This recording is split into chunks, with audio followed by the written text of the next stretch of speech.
palestra de hoje à noite tem por título A Batalha dos Gigantes. E nós vamos voltar à Bíblia hoje à noite.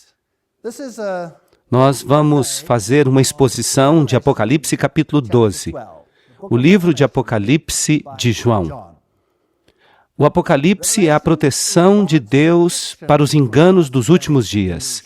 Como nós já vimos, o Apocalipse nos diz exatamente quem serão os principais personagens do tempo do fim. Quem vai estar envolvido em produzir estes grandes enganos e como evitá-los. Ele descreve uma enorme luta entre as forças do bem e as forças do mal. Mas é apenas um breve resumo. Os detalhes da guerra são dados nos capítulos antes do capítulo 12 e nos capítulos depois do capítulo 12. Portanto, hoje à noite, nós vamos dar uma olhada na luta e nós vamos nos ater a um ou dois importantes componentes.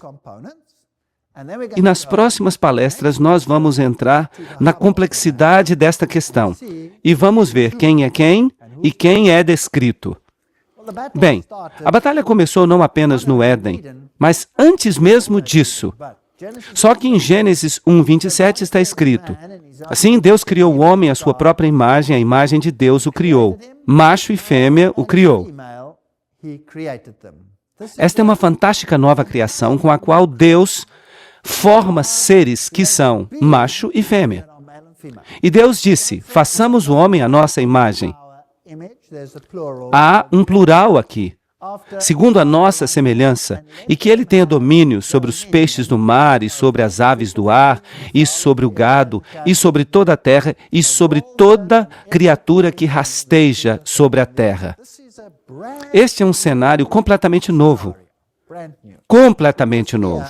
Porque aqui Deus está criando uma ordem de seres que deve ter domínio. Nenhum dos anjos tinha domínio. Nenhum dos anjos foi criado macho e fêmea. Trata-se de uma nova ordem. A Bíblia nos diz claramente que os anjos não são como nós. E por que Deus faria algo assim? Vejam, Deus estava criando uma nova ordem de seres capazes de compreender a mente de Deus, até mesmo a sua capacidade de habilidade criativa. Porque ao produzir a vida e ao nutrir aquela vida, nós podemos aprender a compreender o que significa ter o cuidado amoroso de um Deus que ama. Se nós produzimos filhos neste mundo, nós sabemos que nós temos que plantar uma cerca de proteção ao redor deles. O amor exige isso. E assim, Deus colocou uma sebe de proteção ao redor da sua criação. E essa sebe é chamada de mandamentos de Deus. Mas Deus foi mal compreendido no nível da sua criação, porque eles creram que eles agora estavam sujeitos a regras, embora agora eles fossem os seus seres exaltados. E assim surgiu esta batalha. Qual foi a resposta de Deus? Uma resposta parcial para este problema. A resposta parcial em relação a este problema foi criar uma nova ordem de seres. E Deus os abençoou e lhes disse: sede frutíferos e multiplicai. Ele jamais tinha dito isso para um anjo. E enchei a terra e subjugai-a, e tende domínio. Ele tampouco tinha dito isso para um anjo. Deus é o único que tem domínio sobre os peixes do mar, e sobre as aves do ar, e sobre cada criatura que se move sobre a terra. Gênesis 1:26-28. E da terra o Senhor Deus fez crescer todo tipo de árvore que é agradável aos olhos e boa para servir de alimento. E a árvore da vida também foi colocada no meio do jardim, e a árvore do conhecimento do bem e do mal. Deus disse: vocês podem escolher conhecer o bem e praticar o bem, ou vocês podem escolher o conhecimento do mal e ter tristeza, dor e morte. A escolha é de vocês. Vocês são agentes livres, vocês podem escolher. O maior dom que Deus já deu a alguém em todo o universo é o dom do livre-arbítrio. Porque sem o dom do livre-arbítrio, nós seríamos como robôs. E qualquer tipo de amor que recebêssemos de outra pessoa seria pela força, pela compulsão, através de um programa Mas não seria livre-arbítrio, e isso faria com que esse amor não tivesse sentido. Mas a natureza da escolha requer que nós possamos, de fato, escolher. Isso significa que nós podemos escolher contra Deus. E esse foi um risco que Deus correu. Ele não considerou isso de maneira leviana. Ele estava preparado para morrer por isso. Agora, a serpente era o mais sutil de todas as criaturas do campo que o Senhor Deus tinha feito. E ela disse à mulher: sim, Deus disse, não comereis de nenhuma das árvores do jardim? Então, ela questiona a vontade de Deus. Bem, ela continua a fazer isso hoje. Ela é muito boa nisso. Isso é chamado de alta crítica. Podeis comer do fruto das árvores do jardim, mas Deus disse: não comereis do fruto da árvore que está no meio do jardim, e não a tocareis, ou morrereis. Gênesis 3, 2-3. Então, em outras palavras, a morte seria a consequência porque, colocando de forma simples, se você fizer uma última análise disso, você está escolhendo não seguir as exigências de Deus e então você terá sofrimento, confusão, morte, assassinato, doença, enfermidade e todas essas coisas serão trazidas sobre as pessoas no momento em que elas se separam voluntariamente de Deus. Bem, então, esta é a escolha deles, afinal de contas. Adão e Eva escolheram, e eles seguiram não seguir as exigências de Deus. Gênesis 3:24 diz: então ele expulsou o homem, e ele colocou do lado oriental do jardim do Éden um querubim, e a chama de sua espada, que podia se volver para todos os lados, para guardar o caminho até a árvore da vida. Então, o homem foi separado da árvore da vida. Será que ele morreu instantaneamente? Não. Ele tinha tanta vitalidade naquele estágio que foi necessário um tempo para que ele morresse. Então, a morte da qual estamos falando não é uma morte física. Nós estamos falando de uma morte total. O salário do pecado é a morte, Romanos 6:23. Não se trata da transição de uma fase para outra. Estamos falando de morte. É isso que a Bíblia fala. E todos os dias que Adão viveu foram 930 anos. E ele morreu. Gênesis 5:5. Ele morreu. Bem, será que Deus abandonou o homem à morte? Não. Ele lhe prometeu uma solução. Eu colocarei inimizade entre ti e a mulher, e entre a tua semente e a sua semente. Ela te ferirá a cabeça, e tu lhe ferirás o calcanhar. Bem, será que Eva ficou encrencada a partir daquele dia? Eva morreu algum tempo depois disso. E agora, quem é que está encrencado? Certamente essa referência não é a Eva. Então quem é a mulher? Bem, daqui a pouco eu vou explicar isso com mais detalhes. Uma mulher na Bíblia, usada no sentido profético, é um símbolo do povo de Deus. E nós vamos discutir isso daqui a pouquinho. Então, quando a Bíblia fala de uma mulher, de uma noiva, trata-se de um símbolo daqueles que são casados com Deus, o seu povo. Assim, em outras palavras, eu colocarei a inimizade entre o povo de Deus e entre a tua semente, isto é, Lúcifer, o povo de Lúcifer, o povo de Satanás, e a sua semente, singular, e dela viria a semente que salvaria a humanidade. E aquela semente, diz Paulo, é singular, uma referência a Jesus. E qualquer pessoa que esteja em Jesus pode ter vida eterna através dele. Ele, masculino, a semente, o Salvador, ferirá a tua cabeça, e tu lhe ferirás o calcanhar. Então haveria uma guerra entre eles. Agora, a Igreja Católica Romana não gostou da maneira como estava escrito. E em vez de usar o símbolo da mulher como a igreja, mudou para que signifique Maria, que nem estava viva naquela época e que não estaria viva ainda por muito tempo. Então, eles estão dizendo que a serpente teria um reinado livre por bastante tempo, milhares de anos, o que não faz nenhum sentido para mim. Bem, a Bíblia online do iRhymes diz: eu colocarei inimizades entre ti e a mulher, e a tua semente e a sua semente. Ela te ferirá a cabeça, e tu te deitarás à espera do seu calcanhar. Isso é virar o evangelho inteiro de cabeça para baixo. E isso faz com que outra pessoa seja o Salvador. Então, parece que desde o início houve esse conflito. Assim, em Apocalipse 12, nós pegamos a linha da história. E apareceu um grande sinal no céu. Uma mulher vestida com o sol. Estão vendo? Um grande sinal, uma mulher vestida com o sol, e a lua estava sob os seus pés. Você tem dois símbolos aqui, a lua e o sol. E sobre a cabeça uma coroa com 12 estrelas. O número 12 é significativo.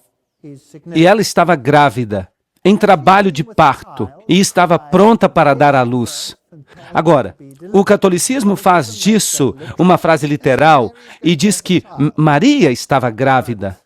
Mas se você toma esta passagem profeticamente, isso significa que do povo de Deus viria o Messias.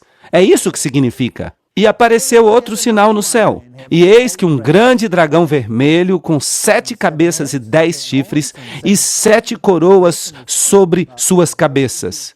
Nós já falamos sobre todas estas questões antes. O dragão, nós vamos descobrir, é Satanás, Lúcifer, o anjo caído. As 7 cabeças fazem referência ao que nós vimos no livro de Daniel. A forma como todos os reinos do mundo têm 7 cabeças, se você as liga. Assim, no curso da história, como seria esta batalha? Ora, 10 chifres e 7 coroas sobre suas cabeças. Portanto, Lúcifer é o verdadeiro governante por trás dos bastidores. Os 10 chifres fazem referência aos reinos. Bem, aqui está este site da Igreja Católica Romana.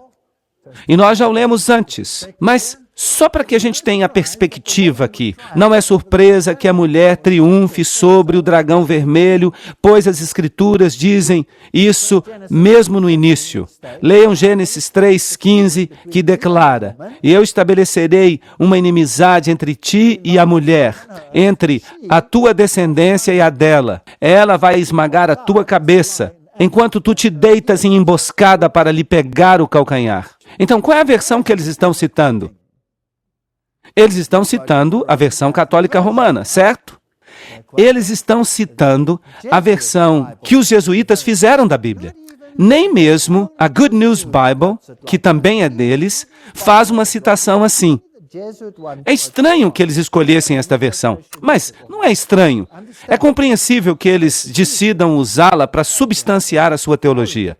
Eles continuam a dizer, a Maria, a mulher das Escrituras e mãe dos homens. Agora, notem isto, que guardam os mandamentos de Deus e são fiéis às verdades de Jesus.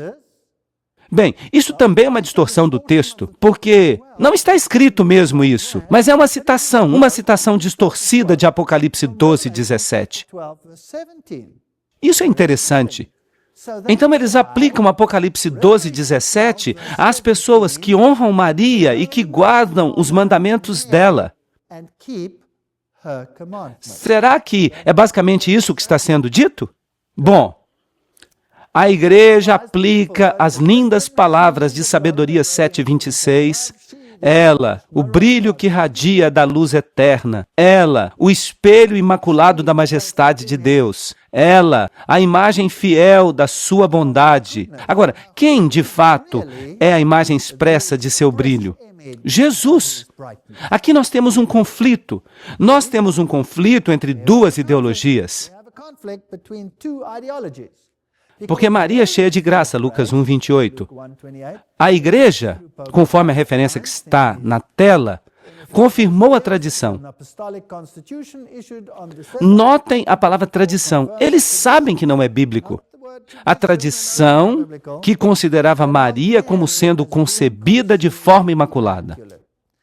Então, a Igreja Católica Romana aplica Apocalipse 12 a Maria.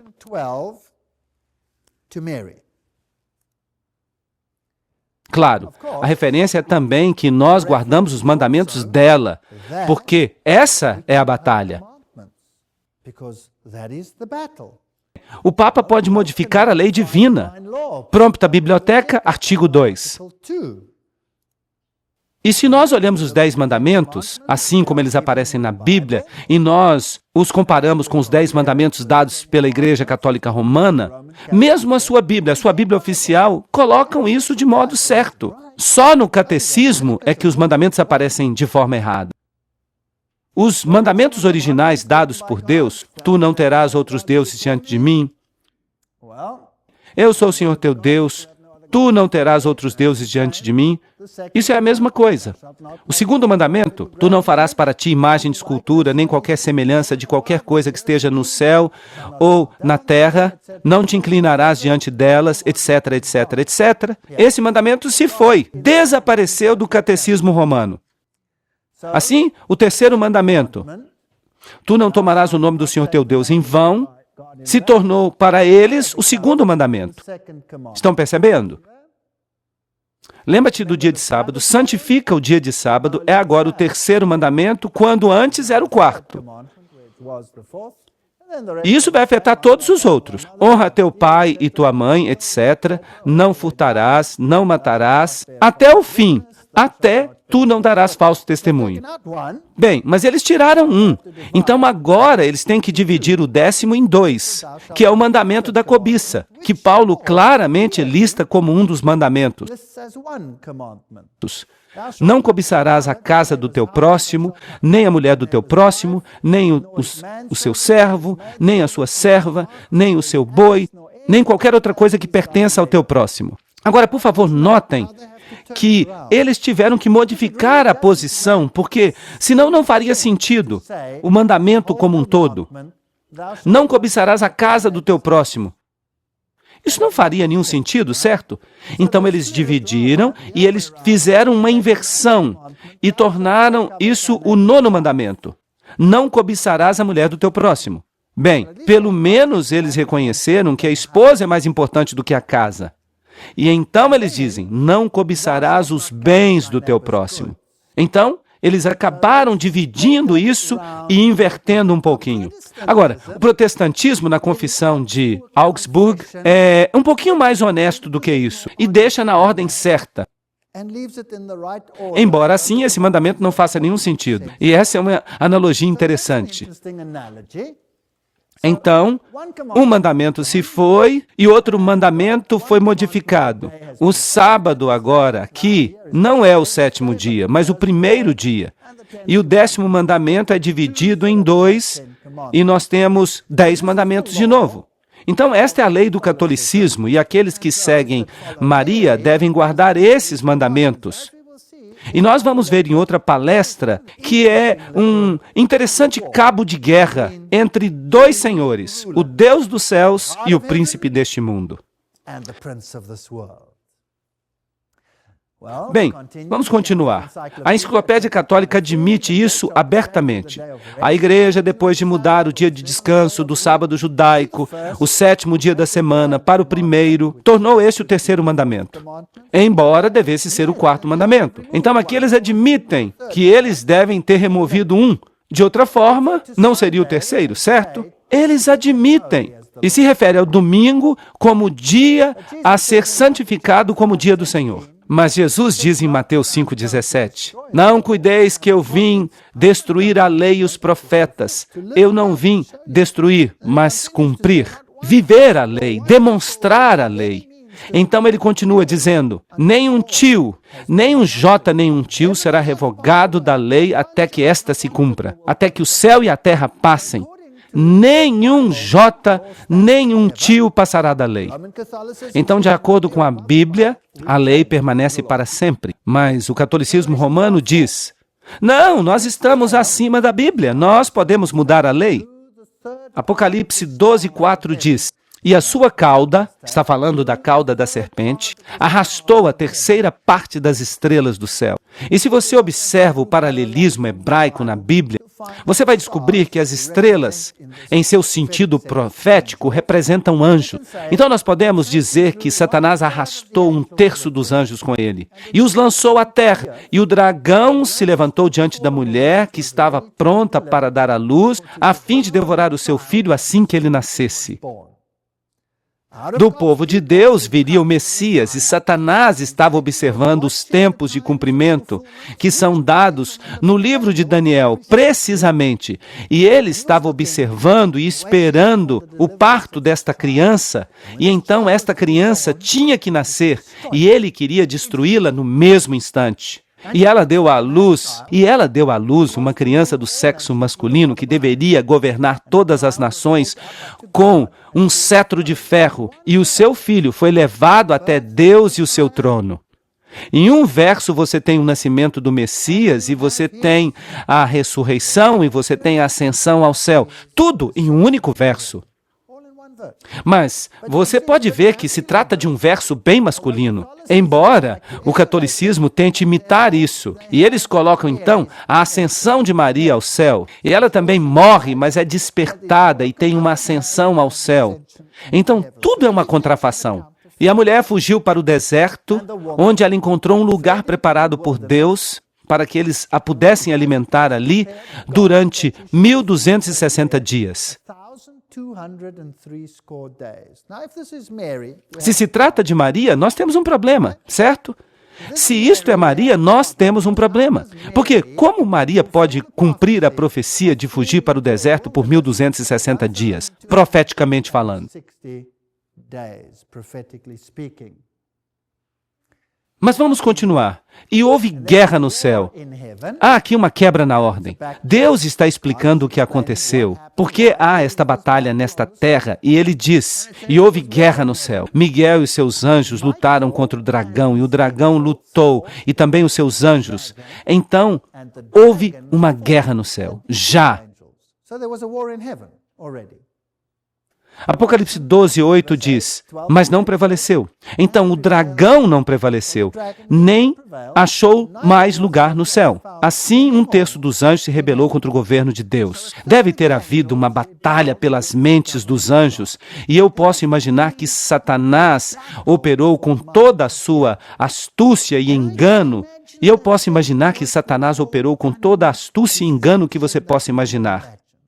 Ele insinuou ódio, insinuou injustiça, e insinuou que ele estava profundamente ofendido como anjo principal no céu, de não receber mais honra e glória. É uma história muito, muito triste. E ele faz a mesma coisa hoje. Todas as pessoas têm uma fome de glória que só pode ser satisfeita se as outras pessoas se tornam obsequiosas e se prostram a você. E é aí que você fica satisfeito com a sua glória na terra. E é isso que provavelmente ele tentou fazer no céu. E Jesus, como era humilde como ele é, nunca usou essa metodologia. Ele nunca usou a força para chegar a alguém. Ele sempre deixou o próprio caráter falar por si mesmo. Então houve essa rebelião, mas ele não prevaleceu, nem achou mais lugar no céu. Agora, Miguel e seus anjos. Quem é Miguel? As testemunhas de Jeová dizem que ele é um arcanjo. Um arcanjo. Mas o que a palavra Miguel significa? Miguel. Procurem essa palavra num dicionário de nomes de criança. O que Miguel significa? Significa aquele que é o que Deus é. Aquele que é o que Deus é. Quando Deus desceu a esta terra como homem, ele deveria ser chamado de Emanuel.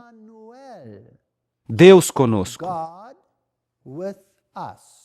Ele também foi chamado de Jesus. O Senhor é a salvação. Vejam que o nome tem significado. Nós também temos um nome hoje. Quando nós temos um nome hoje, é só isso. Mas nos tempos bíblicos, o nome tinha significado. Um significado muito especial. É por isso que os nomes mudam quando as circunstâncias mudam na Bíblia. Você consegue pensar em algum caso interessante no qual o nome foi mudado quando a circunstância mudou? Jacó, por exemplo, não se tornou Israel. Israel. Agora, Jacó significa suplantador, aquele que toma o lugar do outro. Ele tinha sido o segundo a sair, mas ele tomou o lugar do primeiro. Mas ele se arrependeu mais tarde disso. Ele certamente se arrependeu. Sim, quando ele encontrou a Cristo, quando ele lutou com Deus e pediu seu perdão, ele se arrependeu do seu pecado, então ele foi chamado de Israel.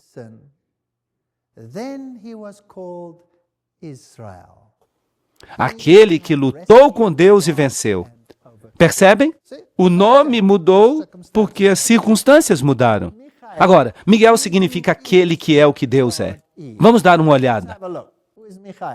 Miguel é chamado em Daniel 10:21 de vosso governante. Então, ele é o governante do povo de Deus. E quem é o governante do povo de Deus? Jesus. E Jesus estava no céu antes de descer à terra, certo? Sim ou não? Sim. Ele estava no céu antes de descer à terra. E naquele momento ele não era chamado de Jesus. O Senhor é a salvação. Ele ainda teria que descer e morrer por nós? Não. Ele era chamado de Miguel, aquele que é o que Deus é. Então vamos continuar. E naquele tempo, Miguel se levantará, o grande príncipe que se levanta pelos filhos do teu povo. Daniel 12:1. Quem é o grande príncipe que se levanta por nós? Só há um, e a Bíblia deixa isso bem claro. Jesus é aquele que se levanta por nós. Mas Miguel, o arcanjo, quando lutou contra o diabo, contendeu pelo corpo de Moisés, Judas 9. Quem tem o direito de contender pelo corpo de alguém que deve ser ressuscitado? Quem? Somente Deus. Somente Jesus tem o direito de fazer isso. Será que ele ressuscitou a Moisés dos mortos? Sim ou não?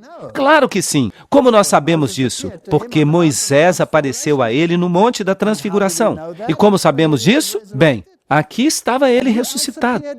E quem mais apareceu com ele? Elias. E Elias nunca morreu. Então, um representa aqueles que serão trasladados sem ver a morte, Elias, e o outro representa aqueles que serão ressuscitados pelo poder do mesmo Cristo e que terão vida eterna. Bem, agora vamos ver como a Bíblia aplica esta palavra arcanjo, pois o Senhor mesmo, agora nós sabemos que é Jesus Cristo, descerá do céu com um clamor, com voz de arcanjo, e com o soar da trombeta de Deus, e os mortos em Cristo se levantarão primeiro. 1 Tessalonicenses 4:16. João 5:28 diz que é a voz do Filho do Homem. Tudo bem. Então, esta voz de arcanjo é a voz do Filho do Homem. Quem é ele, então? Então, ele é Deus. Vejam que a palavra arcanjo pode significar anjo, o mais elevado anjo, mas ela também significa o mensageiro mais elevado. Agora, qual a maior mensagem da divindade? A manifestação da divindade que pode nos tocar e nos alcançar e falar conosco e se comunicar conosco e prover acesso para nós até Deus. Então, a maior mensagem que Deus tem é Ele mesmo, sob a forma daquele que é o que Deus é, Miguel. Tudo bem, nós já vimos que a Bíblia usa esta palavra arcanjo no sentido de a voz do Filho do Homem. Agora vamos ver o uso da palavra arcanjo no Velho Testamento. Gênesis 48:16 diz: o anjo que me redimiu de toda maldade. Agora, nós temos um problema aqui se nós entendemos que aqui está falando de um anjo, um ser criado, certo? Quem é o único que pode nos redimir? Jesus. Então, este anjo redentor aqui é Jesus. Vamos adiante. E o anjo do Senhor apareceu a ele na chama de fogo. Êxodo 3:2. Agora, quem foi esse? Deve ser o mesmo. Por falar nisto, se este fosse um ser criado, por que ele pediu adoração? Ele não disse, estás em terra santa, tira as tuas sandálias, e Moisés não o adorou? Sim ou não? Sim. Aqui, então, temos um anjo que recebe adoração. Então, aqui, este anjo que recebe adoração só pode ser o próprio Deus. Não se trata de um anjo criado, mas daquele que existe desde a eternidade. Em toda a sua angústia, ele foi afligido e o anjo da sua presença. E agora nós temos um bom resumo. os salvou. Em seu amor e em sua misericórdia, ele os redimiu. Isaías 63, 9. Então, quando falamos de Miguel e dos seus anjos, estamos falando de Jesus Cristo e a hoste celestial. E você então tem o dragão e os seus anjos. Quem é o dragão? O grande dragão foi expulso. A velha serpente chamada Diabo, Satanás, que engana o mundo inteiro. Apocalipse 12, 9. Em linguagem muito clara e simples. Aí está. De onde veio o diabo? Ezequiel 28, 13. Estavas no jardim de Deus, o Éden. As pedras preciosas eram a tua cobertura. No dia que tu foste criado. Trata-se de um ser criado. Quer ele goste ou não, é um ser criado. Tu eras o querubim ungido para cobrir. Então percebam que Satanás, quando ainda era Lúcifer, era um dos querubins cobridores que ficavam em pé diante da arca do concerto. Perfeito eras nos teus caminhos desde o dia em que foste criado, até que se achou iniquidade em ti, um mistério. Por que a iniquidade alcançou a Lúcifer quando ele era perfeito desde o dia em que ele foi criado? Por que ele teve iniquidade? Obviamente, ele foi criado com o quê? Com livre-arbítrio. Então, ele pertence a uma ordem de seres, à imagem de Deus, porque ele tem livre-arbítrio. E ele, em algum momento, escolheu deixar que a inveja e o orgulho governassem o seu coração. E pecaste. O que é o pecado? A transgressão da lei de Deus. É isso que 1 João diz. De fato, é a única definição dada na Bíblia para pecado. Por isso te lancei profanado do monte de Deus e te fiz perecer, ó querubim cobridor, do meio das pedras afogueadas. Elevou-se o teu coração por causa da tua formosura. Aqui temos o orgulho. Corrompeste a tua sabedoria por causa do teu resplendor. Pela multidão das tuas iniquidades, profanaste os teus santuários. E foi assim que ele começou a sua própria igreja, se vocês me permitem dizer isso. Eu, pois, fiz sair do meio de ti um fogo que te consumiu e te tornei em cinza sobre a terra, aos olhos de todos os que te veem. E nunca mais subsistirá. O que vai acontecer com Satanás no final? Ele não subsistirá. Não é isso que o mundo cristão ensina, mas é isso que a Bíblia fala. Nós temos que dar uma olhada com mais detalhes nisso. Agora, o que é a maçonaria, a alta maçonaria e a doutrina secreta da maçonaria faz com este conceito? Eles têm que virá-lo de cabeça para baixo. Você se lembra dessas citações? Eu vou lê-las de novo para vocês. O nome Satan, que em hebraico significa Satanás, adversário, do verbo shatana, ser adverso, perseguir, pertence por direito ao primeiro e mais cruel adversário de todos os outros deuses, Jeová. Uau! Não a serpente, que falou somente palavras de simpatia e sabedoria, e que é, no pior dos casos, de acordo com o dogma, o adversário dos homens. Ok.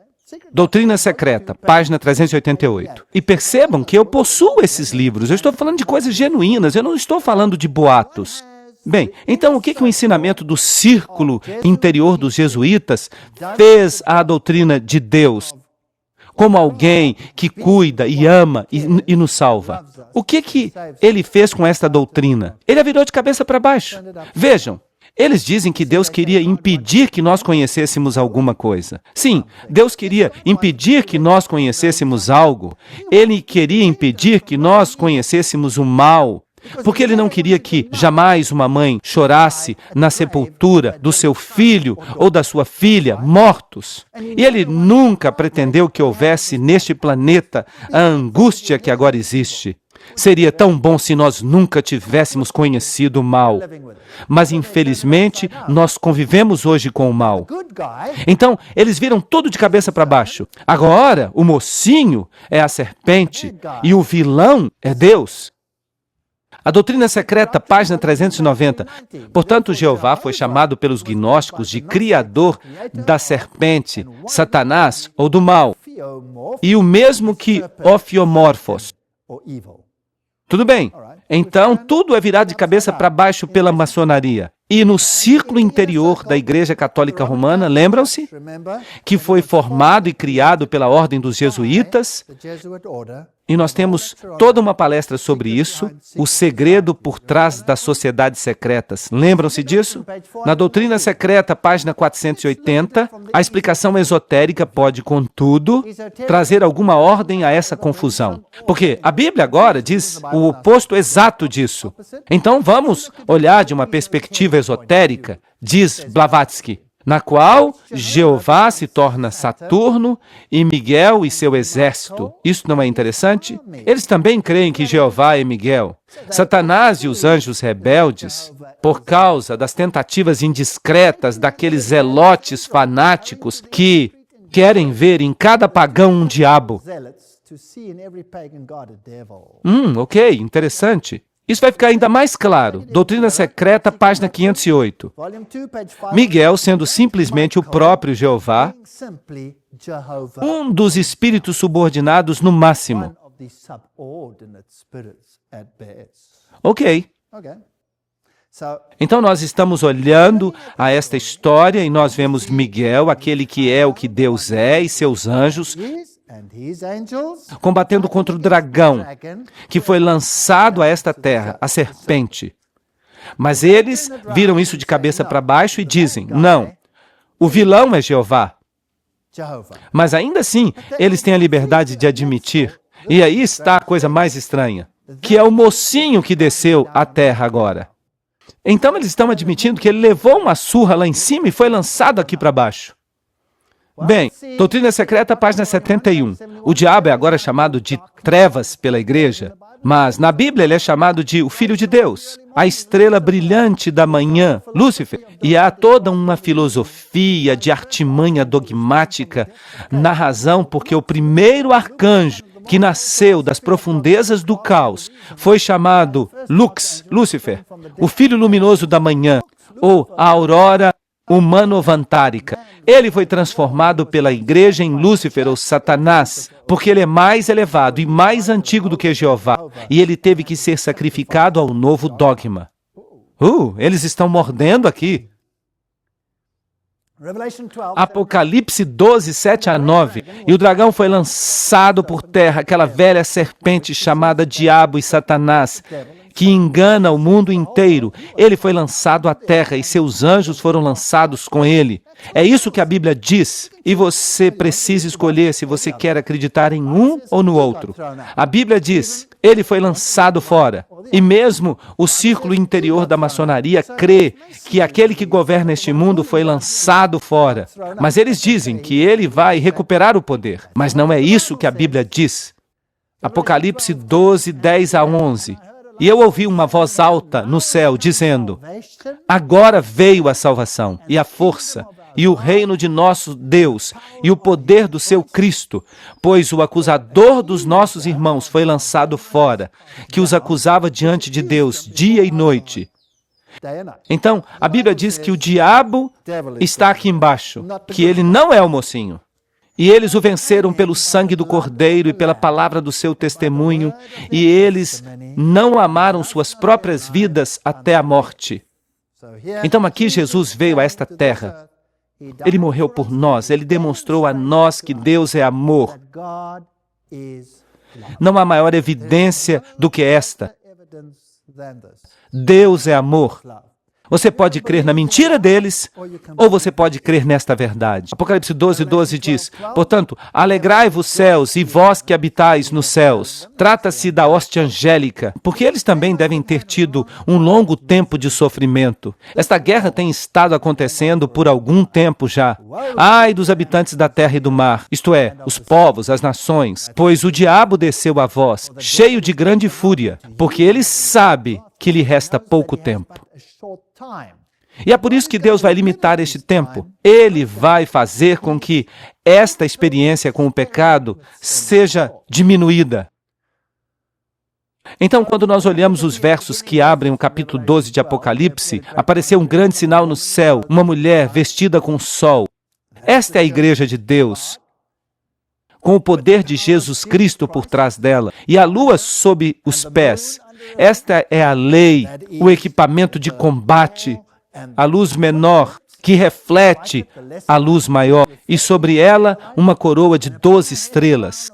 Havia 12 tribos de Israel, havia 12 apóstolos na igreja primitiva, e porque ela estava grávida, em dores de parto, e porque ela estava grávida e com dores de parto e pronta para dar à luz.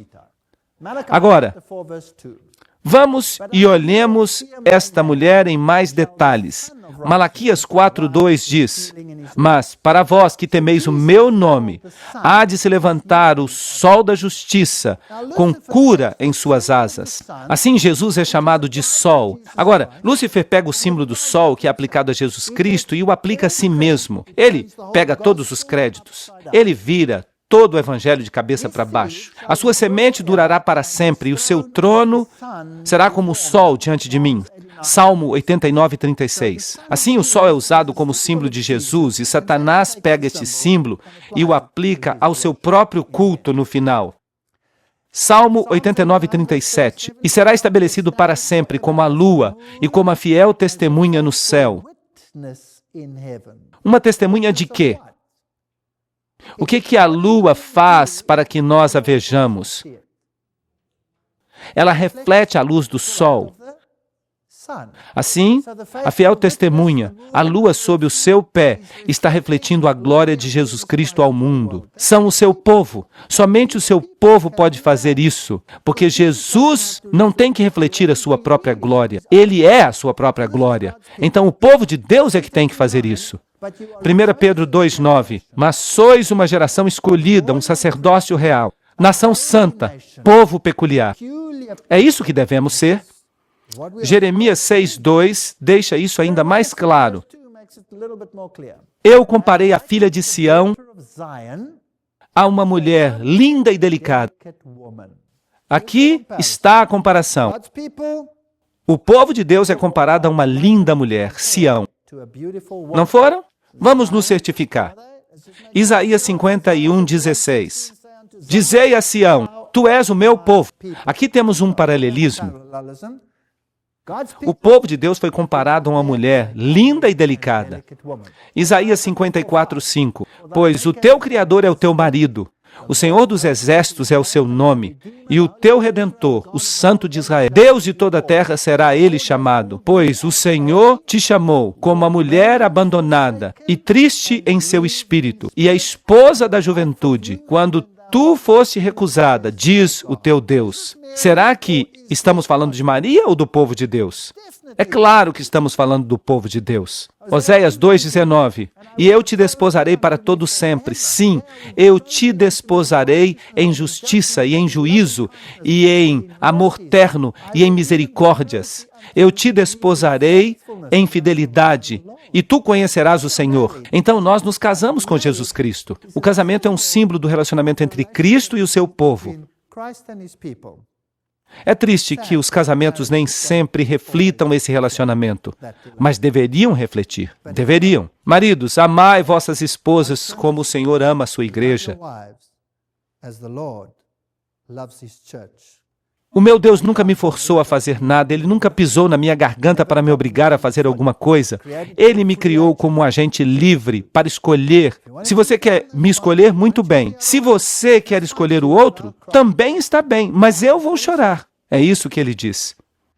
Mas eu tenho ciúmes de ti, ciúmes santos, não ciúme humano, porque eu te desposei como marido, para que eu te apresentasse como virgem casta a Cristo. 2 Coríntios 11:2.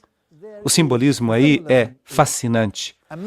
A mulher é a igreja, e porque estivesse grávida, clamou, em trabalho de parto, pronta para dar à luz. Apocalipse 12:2.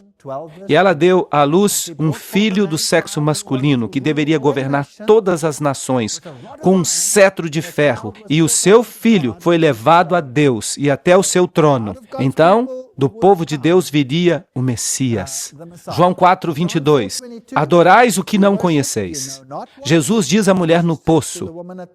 Nós conhecemos, ele está falando como judeu, aquele que adoramos. pois a salvação vem dos judeus, o povo de Deus. Então, do povo de Deus viria o Messias. Salmo 2, 7 a 9. Proclamarei o decreto. O Senhor me disse, tu és meu filho, eu hoje te gerei. Pede-me, e eu te darei os gentios por herança, e os fins da terra por tua possessão. Tu os esmigalharás como uma vara de ferro. Tu os despedaçarás como a um vaso de oleiro. Deus será o vencedor desta batalha tremenda. Apocalipse 19, 15 diz, e da sua boca saiu uma espada aguda para ferir com ela as nações, e ele as regerá com vara de ferro. E ele mesmo é o que pisa o lagar do vinho do furor e da ira do Deus Todo-Poderoso. A ira de Deus não é a nossa ira. Ela é derramada sem raiva. Ela é derramada com lágrimas. Apocalipse 12, 3. E viu-se outro sinal no céu, e eis que era um grande dragão vermelho, que tinha 7 cabeças e 10 chifres, e sobre as suas cabeças 7 diademas. E a sua cauda levou após si a terça parte das estrelas do céu. Satanás está aqui. Ele parou diante da mulher que havia de dar à luz, para que, dando ela à luz, lhe tragasse o filho. E quando Jesus nasceu, ele estava pronto, estava esperando para tragar este filho. E ele enviou as legiões romanas para que fossem e matassem aquela criança que estava em Belém e nas cercanias, e pequenos crânios foram vistos por toda parte. E hoje, mesmo nos mosteiros, você pode encontrar esses crânios. E eles dizem que pertencem às crianças que Herodes matou. Eles não tiveram misericórdia. Eles fizeram um massacre sem misericórdia. Mas Deus pegou o seu filho e eles fugiram para o Egito. Mas eventualmente ele conseguiu. Ele o matou e o crucificou. Pois o salário do pecado é a morte, mas o dom de Deus é a vida eterna por meio de Jesus Cristo, nosso Senhor. Romanos 6, 23. E então, ele subiu ao céu, onde ele se senta à destra do Pai, e ele há de vir para reclamar o seu reino. E eu oro para que todos nós estejamos do seu lado.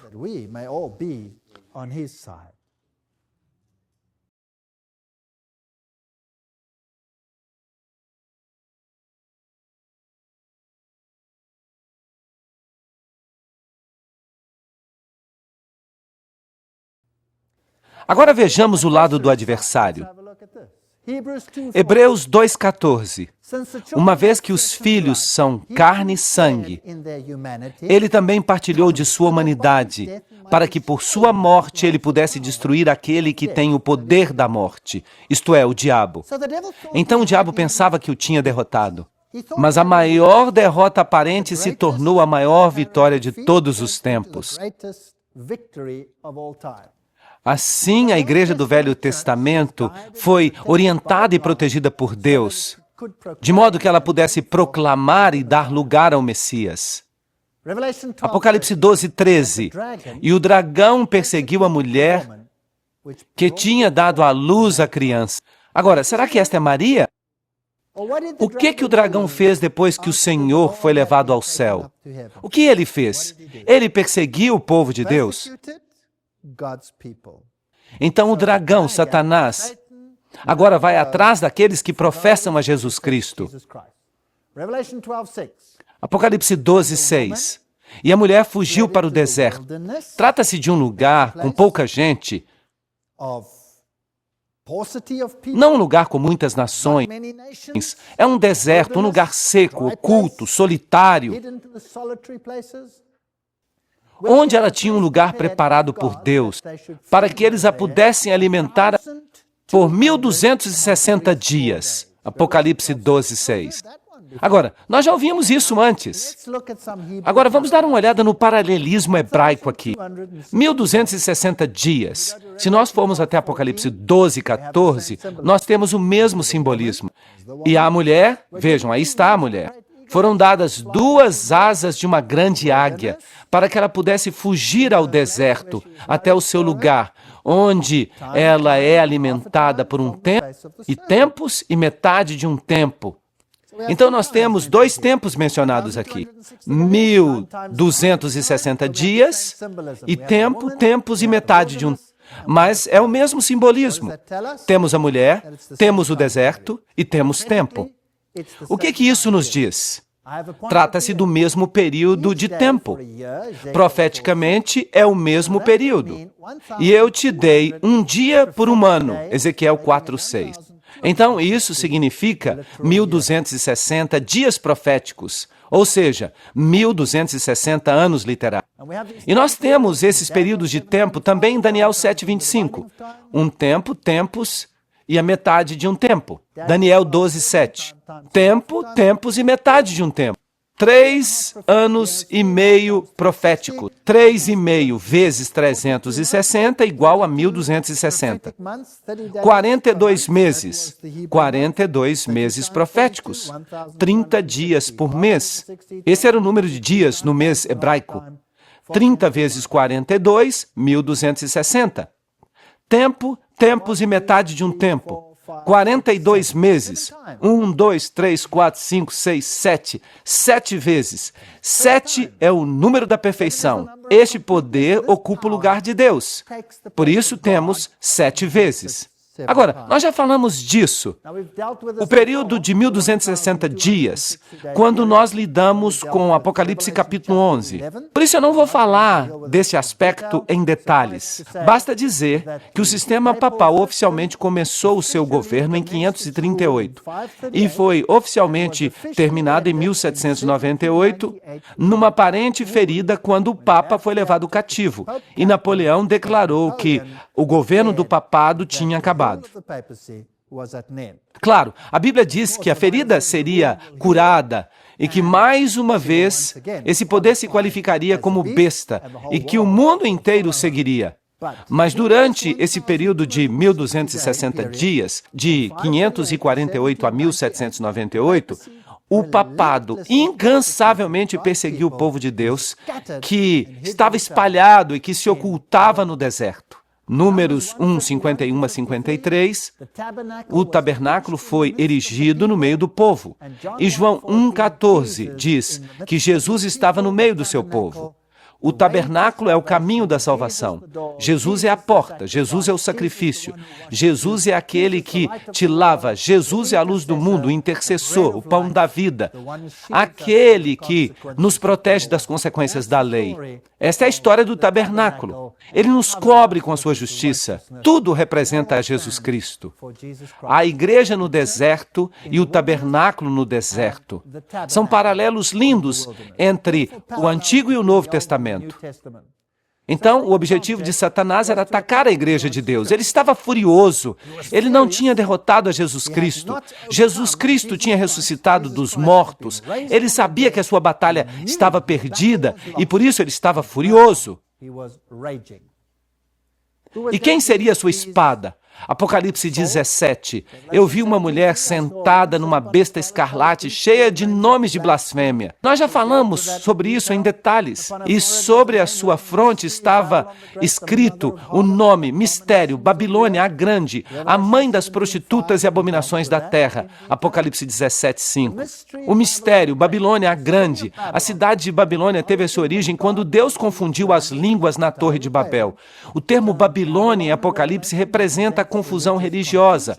E Babel é um portal para Deus, uma outra forma de ser salvo. Então, o que este sistema representa?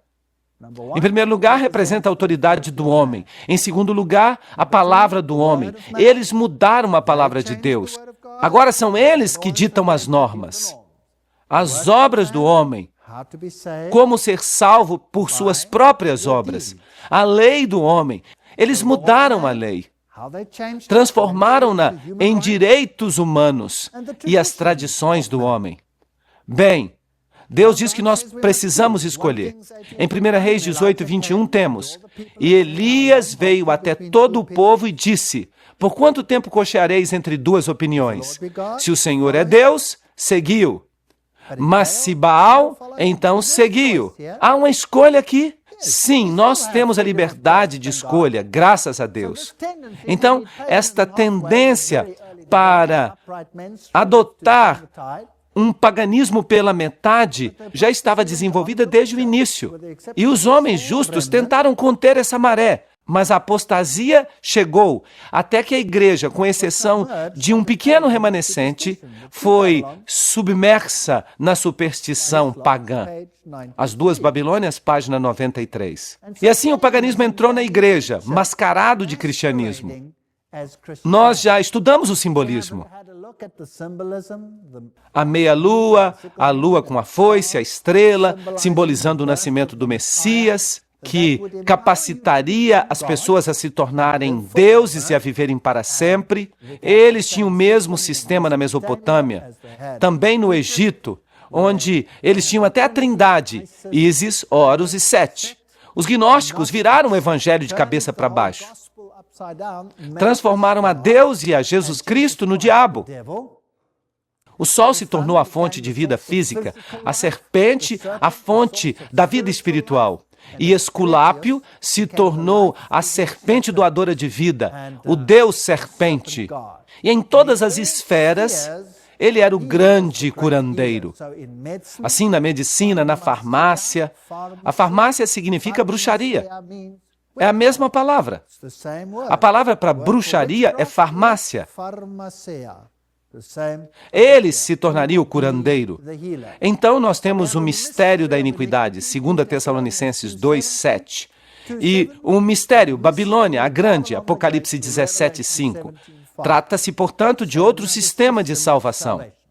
Em 2 Timóteo 4:4 temos: eles volverão os ouvidos da verdade e darão ouvidos às lendas. Como é que se pode fazer guerra contra a mulher física e espiritualmente? E Deus passou por alto este tempo de ignorância. Eu gosto desse texto, Atos 17:30, porque sempre as pessoas perguntam, e as pessoas que não sabiam? E essas pobres pessoas no catolicismo de hoje, que adoram a Deus de acordo com os ditames da sua própria consciência, o que vai acontecer com eles? Eles todos se perderão?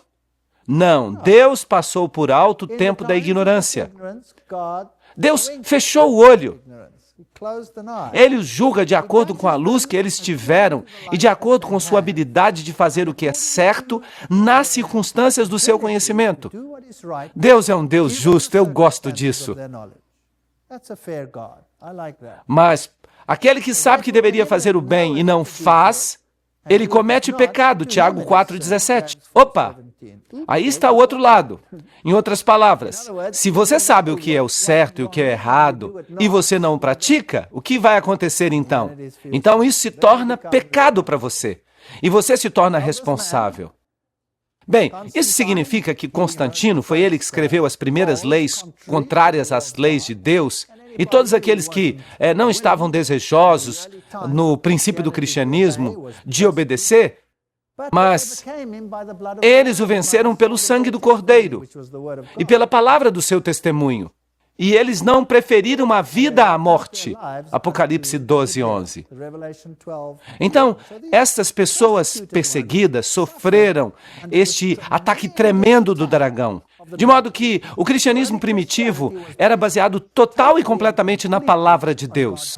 Eles criam que eles eram justificados livremente por sua graça através da redenção que há em Cristo Jesus, Romanos 3:24. Não há nada que eu possa fazer para ganhar pontos com Deus. Nada. Todas as boas obras que eu tenho são uma consequência da sua graça salvadora. Eu não posso comprar o meu lugar no céu. Eu não posso colocar dinheiro na caixa e ter os meus pecados perdoados. Certo? Eu simplesmente não posso fazer isso. Mas é isso que a igreja na Idade Média ensinava. O sistema divino é totalmente o contrário. É a autoridade de Deus, é a palavra de Deus, o amor de Deus, a lei de Deus, os ensinamentos de Deus.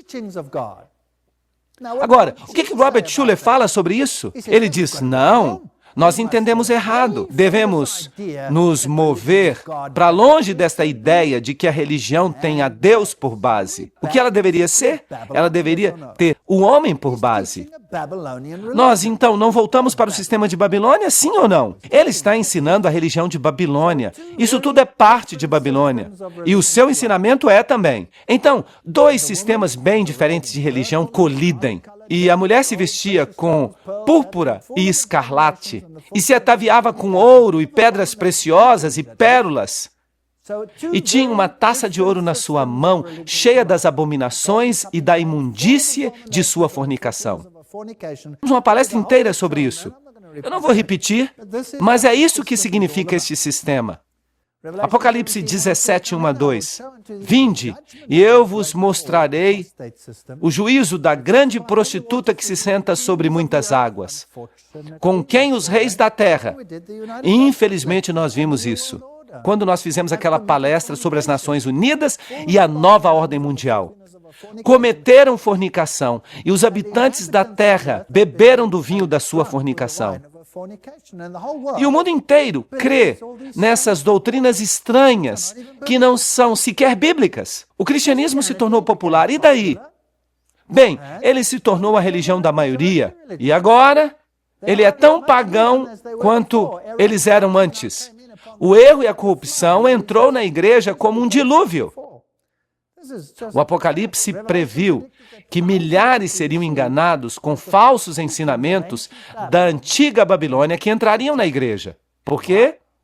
Efésios 6:12 diz: pois não contendemos contra o sangue e a carne, mas contra as potestades, contra os poderes, contra os governos das trevas deste mundo, contra a impiedade espiritual nos lugares altos. Nós adoramos a Deus, e se nós ousamos adorar a Deus, nós temos a ira da serpente. E muitas pessoas capitulam, mas se você ficar com Cristo, então esta é a sua batalha, e você há de pelejar contra estes poderes, e nunca haverá um tempo antes de você descer à sepultura em que você não encare este adversário. Mas as boas novas são, você não tem que encará-lo sozinho. Há alguém que é mais poderoso do que ele, que já o expulsou do céu e que pode expulsá-lo da sua vida também. E há prova disso. Vejam quantas pessoas no mundo que foram purificadas por causa da palavra de Deus. Os adversários não podem lutar contra isso. Então, o rei da palavra Babilônia promulgou uma lei do seu trono sobre a autoridade do Deus Sol. O que quer que ele dissesse era lei, mas a Bíblia diz, ele é a cabeça do corpo, a igreja. Mas a Bíblia diz, Jesus é a cabeça do corpo, a igreja. Jesus é a cabeça. Ele era desde o princípio, o primogênito dos mortos, para que em todas as coisas ele tenha a primazia. Colossenses 1:18. Aí estão os dois sistemas. Hoje nós temos um papado que diz, todo o poder debaixo do meu pé. E nós temos o cristianismo, o verdadeiro cristianismo, que diz, todo o poder sob os pés de Jesus. E os dois nunca se encontram, a não ser em oposição. Haverá um conflito e a história se repetirá. Não farás para ti imagem de escultura, não te prostrarás diante delas, nem as servirás. Êxodo 24:5. Naquela época havia imagens literais. Hoje nós temos, talvez, imagens espirituais de escultura. Mas elas estão aí. Notem o que Ezequiel disse acerca da sua época. Ezequiel 8:16. E a porta do templo do Senhor, entre o pórtico e o altar. Ali havia cerca de 25 homens, com as suas costas voltadas para o templo do Senhor, e os seus rostos voltados para o Oriente. E eles adoraram o sol em direção ao Oriente. Aqui nós temos a adoração ao sol. Então, eles voltaram as suas costas para o templo. E Deus planejou os templos de tal forma que eles se voltavam para a direção oposta àquela dos sistemas de adoração pagãos. E isso é interessante. Você perceberá isso no momento. E eles voltaram as suas costas para o templo e olharam para o Oriente. Interessante. Então voltaram as suas costas. E o sol era o principal deus do paganismo. Esta é uma citação interessante. O sol tem adoradores neste mesmo momento na Pérsia e em outras terras. Há, em verdade, algo da realeza no sol, que faz dele um emblema adequado de Jesus, o sol da justiça. Então, a igreja nesses países parece ter dito, podem usar esse velho nome pagão. Ele vai permanecer consagrado, santificado. E assim, o domingo pagão, dedicado a Balder, se tornou o domingo cristão, sagrado a Jesus. O domingo, sendo o dia no qual os gentios solenemente adoravam esse planeta, o Sol, os cristãos pensaram que deveria ser adequado manter o mesmo nome e o mesmo dia, para que eles não pudessem parecer mesquinhos e assim impedir a conversão dos gentios. Então foi isso que o catolicismo romano fez. Eles simplesmente assimilaram. E o velho culto ao sol está vivo e ativo hoje. No Egito, o sol era representado por um enorme ponto vermelho. Nós vamos falar sobre esse ponto vermelho mais tarde. E você vai ficar surpreso onde é que ele pode ser encontrado no mundo hoje. E é claro, havia também o nascimento do Deus Sol. Aqui nós temos a deusa Nut, dando à luz o Sol. O templo de Hathor, ali ela consome o Sol e dá a luz ao Sol, ele renasce. E aqui temos a mesma coisa no sistema egípcio, o sol nascendo, então ela dá a luz e o sol nasce. O mesmo na religião asteca, no México, o Deus Sol nascendo de uma mulher. E aqui você tem os reis do Ceilão, Sri Lanka. Aqui você tem o sol como parte do sistema de adoração. O trono dos faraós tinha o sol nele, e o trono romano tinha o disco solar nele. Então são todos sistemas de adoração do sol do paganismo. Se você gosta de egiptologia, você vai encontrar o disco vermelho em chifres. E você vai ver leões sustentando o disco solar no horizonte. Isso era parte da religião egípcia. Então vamos olhar os nomes dos dias em inglês. Monday era o dia da lua, com a assimilação dos deuses pagãos, escandinavos e anglo-saxões. Tyr, um dos deuses mais velhos da mitologia norueguesa, passou a se identificar com Marte, e por isso nós temos Tisdag, ou Tuesday, terça-feira. Wednesday, quarta-feira, vem de Woden, também conhecido como Odin. E Thor, o deus do trovão dos primeiros povos germânicos, é sinônimo de Thursday, quinta-feira, relacionado com o deus romano Júpiter, enquanto Friday, sexta-feira, recebe o nome de Frigg, a esposa de Odin e a mãe de outro deus pagão, Balder. Aí estão esses nomes. O dia de Saturno é Saturday, sábado, que é seguido por Sunday, domingo, dia de descanso e recreação, que é observado hoje. O Sol no Mito e na Arte, um livro publicado pela Unesco.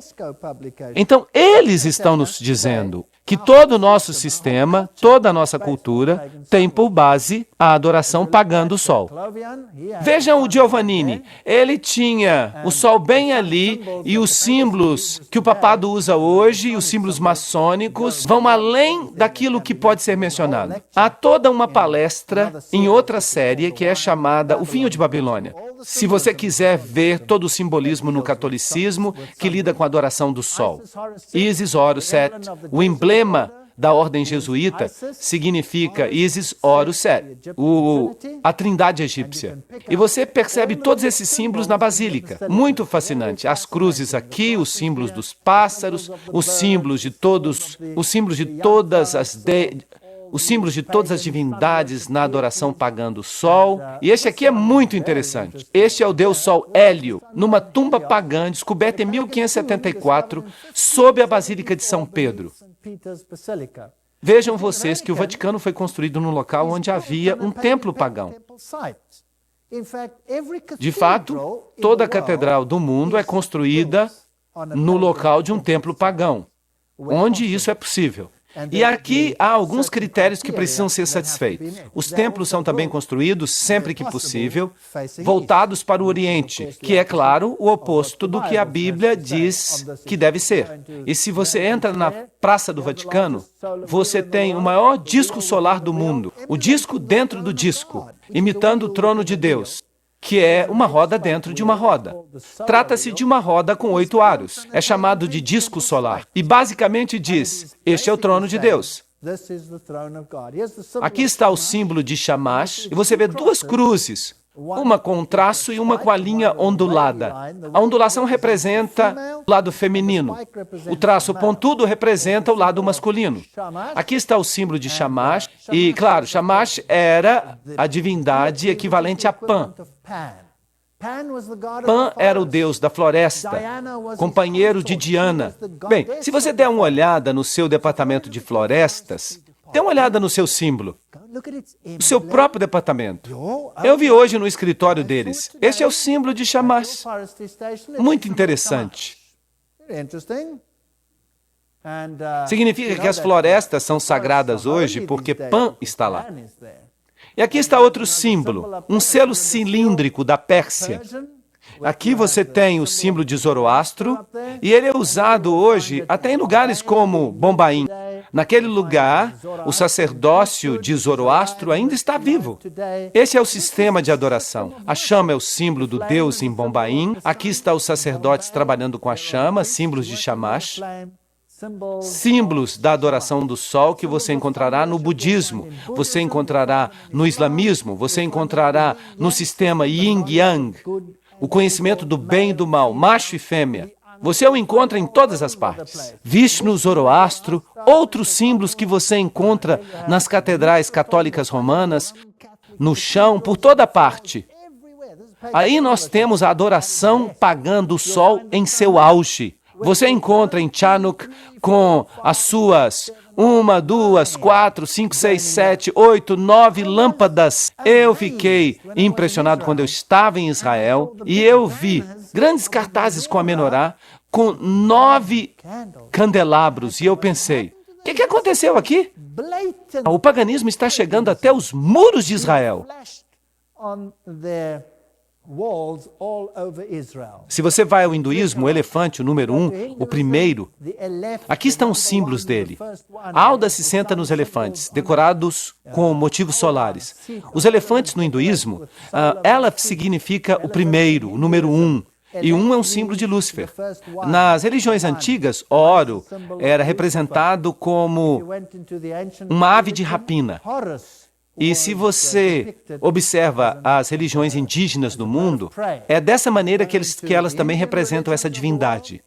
Então, se você vai até os pajés indígenas, os xamãs, você vai ver os sistemas de adoração solar. Este é seu sistema de adoração hoje, nada mudou. E se você vai até o Império Azante, eles têm Anubis aqui, eles têm as chaves, o mesmo que o papado. Eles têm todos os sistemas solares, com o sol, a lua, as estrelas, e todas as vestimentas tradicionais que você puder encontrar. Por exemplo, nos países do bloco oriental, estes aqui são os símbolos da adoração do sol. Então aqui está um grupo carismático que vai fazer um culto em Israel. E o que significam esses símbolos ao redor do seu pescoço? O que isso tem que ver com o cristianismo? Esta é a adoração pagã do sol, nada mais. E aqui você tem a adoração literal do sol nos dias de hoje. Isso se passa na Inglaterra, Stonehenge. E aqui você tem os druidas. Notem que os druidas se vestem como freiras. Praticamente não há diferença, exceto que a maioria das freiras nem sequer sabem que participam de adoração druida. E isso é muito, muito triste. Rituais de adoração do sol na Europa, saltando sobre o fogo, uma coisa que Deus proibiu, cerimônias druidas em Stonehenge, por exemplo. Agora, Stonehenge é um lugar muito interessante. Em Stonehenge você tem um círculo de pedras. E originalmente havia uma passagem que levava até este círculo. A passagem consistia de pedras gigantescas. Bem, mais tarde, o que eles fizeram? Eles cobriram as pedras gigantescas e colocaram um teto aí. E essa se tornou uma estrutura básica de uma catedral. E por trás das catedrais antigas, você tem um jardim circular. E se você vai até o centro do jardim, você encontra a pedra no meio, que é o sistema pagão, vocês sabem, da fertilidade e de todas as coisas boas. E se vocês observam esses jardins circulares, vocês descobrem Pan, vocês descobrem Diana, vocês descobrem os consortes. Tudo isso bem escondidinho nos jardins. Eu já estive em vários deles na Inglaterra e na Europa. E é legal tirar fotos aéreas para você ver onde ficam as estruturas originais.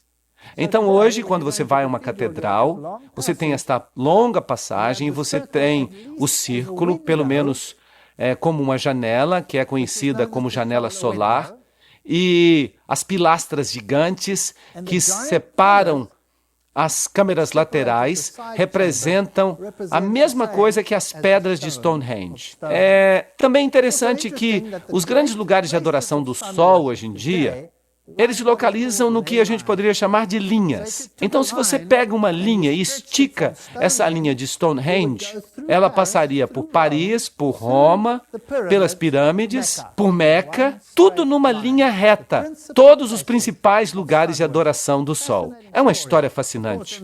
E é claro, nas catedrais você também encontra as górgones e outras coisas interessantes. Símbolos solares e festas na França. O solstício do verão, estão pulando sobre o fogo aqui durante a festa de São João, um relevo do século XIX, saltando sobre o fogo, coisas que eles ainda fazem hoje. Na festa de São João, eles ainda acendem uma fogueira, simbolizando a vitória do Deus Sol. E é claro, hoje se chama festa junina. E se nós formos até as religiões orientais, encontramos cada um desses pequenos movimentos. Movimentos de mãos, danças, rituais, tudo ritual do Sol. E você pode perceber este movimento da mão aqui. Aqui onde essa pessoa está. Trata-se de um símbolo pagão antigo e o papado o utiliza como bênção. E se você for até os rituais maçônicos, você sabe alguém que tem que fazer um juramento desta maneira? Os escoteiros, por exemplo, eles fazem o seu juramento assim. Sistemas pagãos de adoração do Sol, usados pelo papado e todas estas coisas. Então, o dragão perseguiu a mulher que estava para dar à luz. E à mulher foram dadas 2 asas de uma grande águia para que ela pudesse fugir para o deserto. Você percebe como Satanás adota todos os símbolos que Deus tem para si mesmo? Ele copia tudo. Satanás nada mais é do que uma máquina de Xerox, para que ela possa voar ao deserto até o seu lugar, onde ela é alimentada por um tempo, tempos e metade de um tempo. De 538 a 1798, os valdenses, os albigenses, os huguenotes, eles escaparam da ira. Todos que puderam escapar, os outros foram massacrados, sem piedade. Os valdenses, no Vale Valdense, mulheres fiéis de Deus, elas mantiveram a lâmpada da verdade brilhando. Mas a sua principal ofensa foi seu amor e reverência pelas Escrituras e seu zelo de converter outras pessoas. Muitos deles sabiam o Novo Testamento todinho de cor. Certamente, se já houve um povo que temeu a Deus, eram essas pessoas infelizes que foram proscritas pela igreja e pelo Estado. O sinal de Vaudois, que discernia o valor da morte. Ele seguiu a Cristo e procurou obedecer os mandamentos de Deus. Há um ponto interessante. Isso era contrário à lei de Deus. Então, os valdenses foram perseguidos, e isso vem da história da Inquisição da Idade Média. Trata-se de uma obra histórica. Muitos deles foram expulsos de suas casas com esposa e filhos. Tiravam-lhes a roupa e eram massacrados de forma desumana. Levavam também as criancinhas, esmagavam sua cabeça na rocha. E isso é típico. Leiam o juramento jesuíta. E você então vai ver o que eles faziam.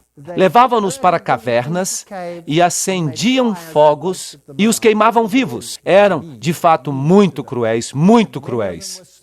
Alguns eram aprisionados, outros eram massacrados. E a Inquisição fica falando que eles eram hereges, porque eles decidiam por si mesmo o que eles deveriam crer e praticar. Graças a Deus eu não sirvo um Deus assim. Portanto, por esta escritura apostólica presente, nós lhes damos a ordem estrita de que, por todos os meios possíveis, destruam todas as heresias e matem a todos aqueles que pertencem à diocese que se contaminaram com elas. Deverão exercer toda a autoridade eclesiástica contra elas e contra todos aqueles que se tornaram suspeitos por se associarem com eles. Não poderão apelar contra as suas decisões e, se necessário, vocês poderão fazer com que a princesa e o povo a suprimam com suas espadas. É isso que acontecia, isso é história. O dragão perseguiu a mulher. E o Papa Leão mandou cunhar esta medalha. Ali há a mulher com uma taça na mão, ali há uma mulher com uma taça na mão no verso.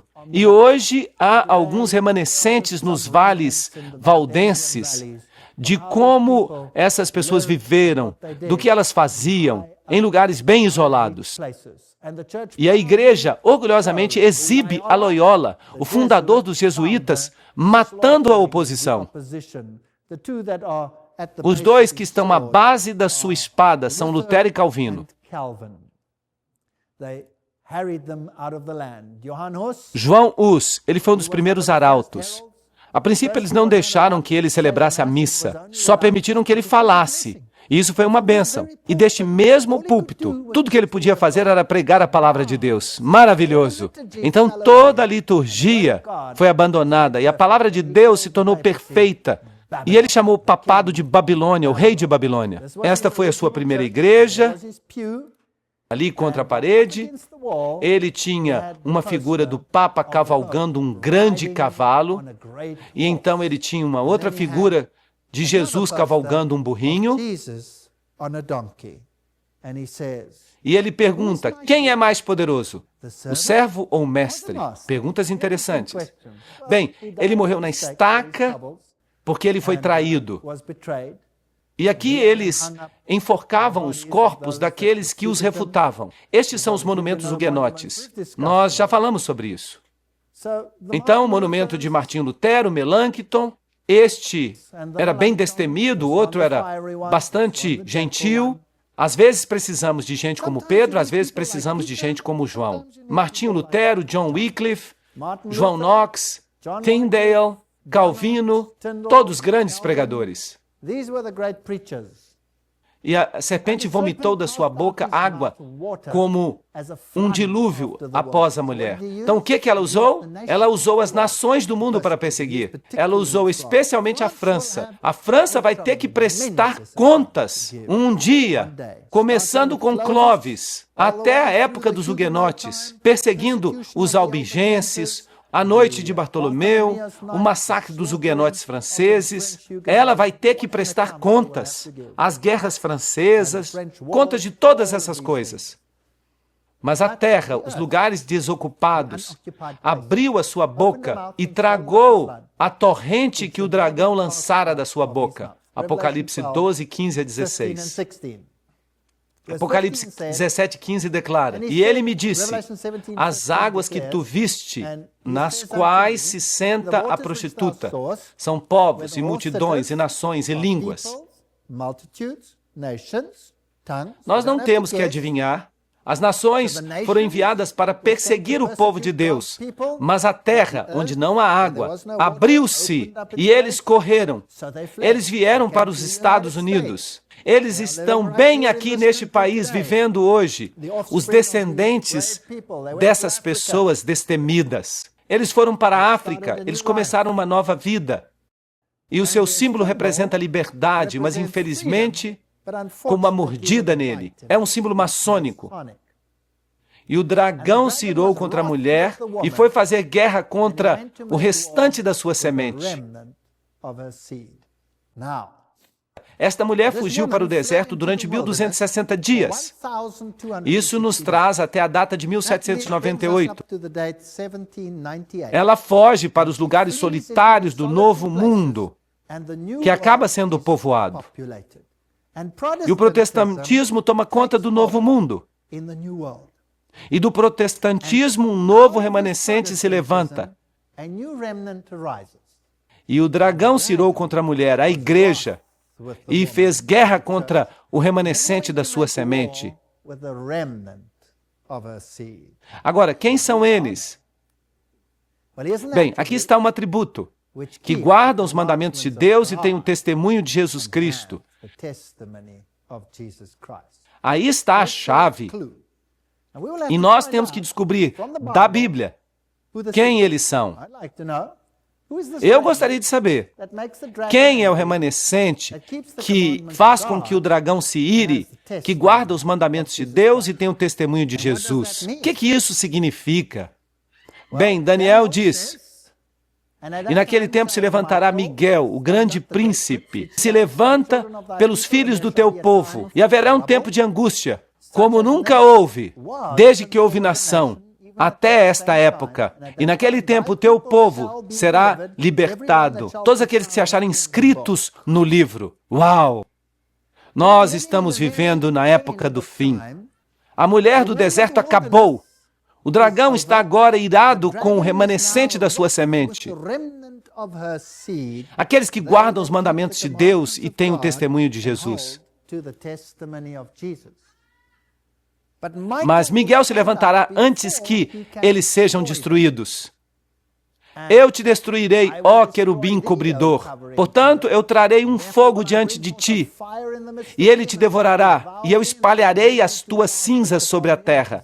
Ezequiel 28, 16 a 18. Esta batalha será entre duas grandes forças, Miguel e seus anjos e sua igreja, a mulher, e Satanás e seus anjos e sua igreja, a prostituta de Babilônia. Aqueles que vão participar desse grande conflito final. Seria interessante que eles identificassem os dois lados. Isso seria formidável, para que pudéssemos literalmente dizer: são eles, vocês verão. Bem-aventurados aqueles que guardam os mandamentos, para que tenham direito à árvore da vida e possam entrar pelas portas na cidade. Apocalipse 22, 14. Então, realmente vale a pena guardar os mandamentos de Deus. Não para ganhar o seu lugar no céu, mas porque você assim escolhe obedecer a Deus e não ao homem. Este é o X do problema. Trata-se de uma questão de obediência por amor, não de obediência para ganhar algo, para ganhar alguma coisa. A Bíblia diz: a tristeza sincera leva ao arrependimento. Mas há uma tristeza que não leva ao arrependimento. Qual a diferença entre essas duas? A tristeza que não leva ao arrependimento é uma tristeza pela perda, não pelo que você fez. A tristeza que leva ao arrependimento é a tristeza que leva ao reconhecimento de que eu estou em falta, de que eu tenho um problema, de que eu necessito de um Salvador. E quando eu reconheço a Jesus Cristo e me apego a Ele, Ele me concede poder para começar a purificar os meus atos, para que eu faça o que é certo. É Ele que faz, não eu. É por sua graça que eu sou salvo e não pelas minhas obras. Portanto, sim, eles guardam os mandamentos, mas não para ganhar o caminho para o céu, mas porque eles admiram e honram o seu Salvador, o seu Redentor.